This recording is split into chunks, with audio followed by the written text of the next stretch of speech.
Meu nome é Rodinei Augusti, eu sou graduado, mestre e doutor em Química pela Unicamp.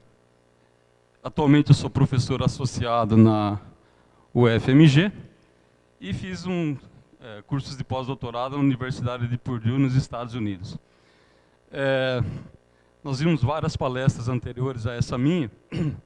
Como o professor Marcos disse, eu como químico, eu vejo beleza e presença de design nas moléculas. Então, tivemos exemplos de sistemas biológicos maravilhosos, mas eu vou falar hoje sobre evidências de design inteligente na química da vida, processos bioquímicos ao nível molecular.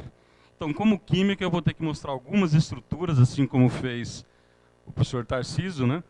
E é aí que eu vejo realmente que as interações entre essas espécies químicas revelam, sem sombra de dúvida, a presença de um design. Existem vários exemplos na literatura de sistemas bioquímicos complexos que mostram justamente a presença desse design. E na minha apresentação de hoje eu vou falar sobre dois desses exemplos, com detalhes ao nível molecular. O primeiro deles é sobre o transporte e armazenamento de oxigênio no processo de respiração. E o segundo, eu vou falar sobre a química da visão. No caso começando com esse aqui, o transporte e armazenamento de oxigênio, esses dois processos eles são feitos por duas proteínas, a hemoglobina e a mioglobina, e em comum, essas proteínas elas têm um grupo que nós chamamos de grupo M. Esse grupo M ele é constituído por uma molécula de porfirina, um macrociclo de porfirina, que ele é constituído basicamente de 4 anéis pirrólicos com ligações duplas conjugadas. E o grupo M também contém um átomo de ferro, o que é muito importante dizer, no estado de oxidação +2. Conforme a gente vai ver no transcorrer da minha palestra, o estado de oxidação aqui tem uma importância crucial nesses processos de transporte e armazenamento de oxigênio. Esse grupo porfirina ligado ao átomo de ferro, como representado aqui, ele está, a princípio, num plano. Num dos lados do plano, que é o quinto ligante, liga-se uma proteína, cujo primeiro aminoácido é a histidina, e essa proteína é chamada globina. Do outro lado é que se liga a molécula de oxigênio, como aqui representado. Então, qual que é a função dessa proteína globina que está ligada ao átomo central de ferro? Como disse anteriormente, o quinto ligante é o aminoácido histidina.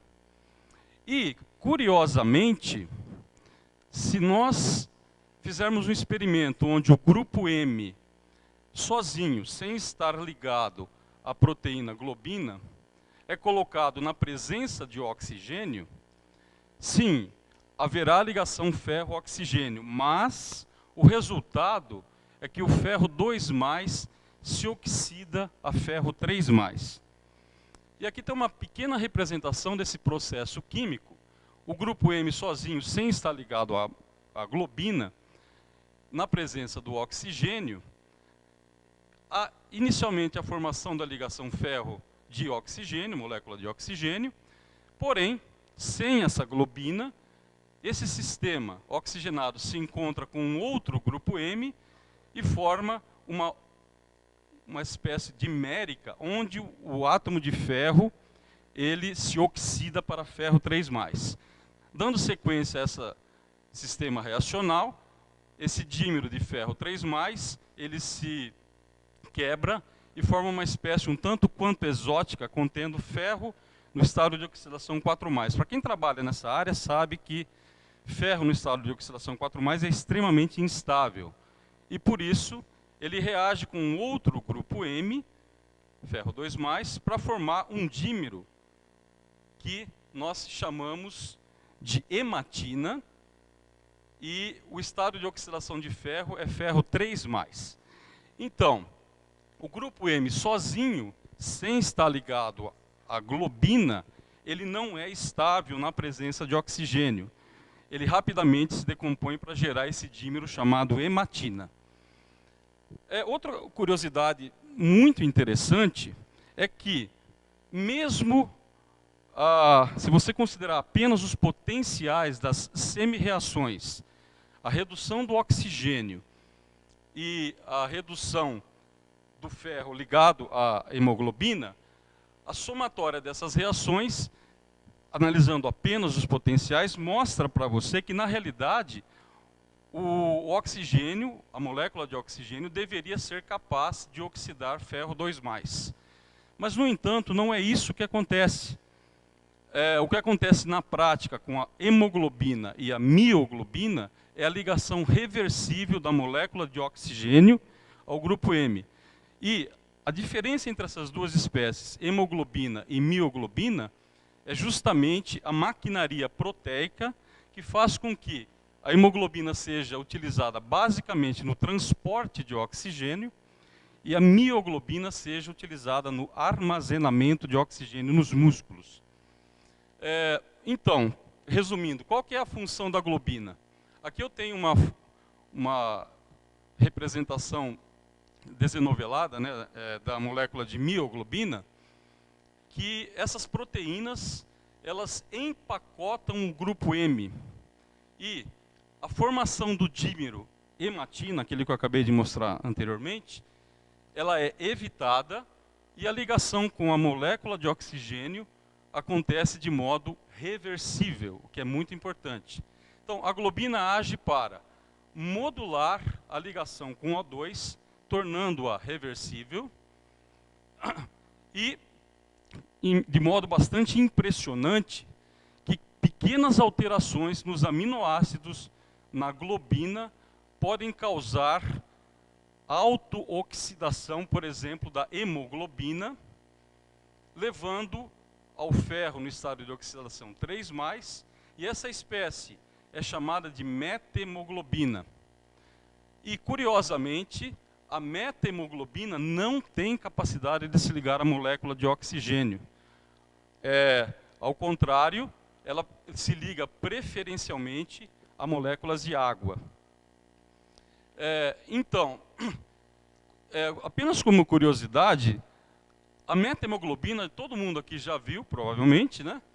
Porque, ao contrário da hemoglobina, a methemoglobina é marrom e se coordena com água na 6ª posição, ao invés da molécula de oxigênio. Então, a gente consegue ver methemoglobina no sangue seco e carne envelhecida. E os açougues, tentando ludibriar os consumidores, eles utilizam ácido ascórbico para reduzir a methemoglobina e tornar a carne mais agradável aos olhos. E, também de modo muito importante de ser dito, é que no nosso organismo existe uma enzima, que é a methemoglobina redutase, que é capaz de converter a methemoglobina, ferro 3+, em hemoglobina, que é a espécie contendo ferro no estado de oxidação +2. Bom, apenas um pequeno histórico a respeito dessas duas proteínas. Elas sempre despertaram a atenção da humanidade devido à sua cor vermelha, né? E foram, por causa disso, as primeiras proteínas a serem cristalizadas em 1849, a terem suas massas determinadas com exatidão, a serem estudadas por ultracentrifugação, a serem associadas com a condição fisiológica com mutações pontuais detectadas e, finalmente, a terem suas estruturas determinadas por raio-x. Essa determinação foi feita por dois pesquisadores, Andrew Kendrill e Max Perutz, em 1959 e 1968.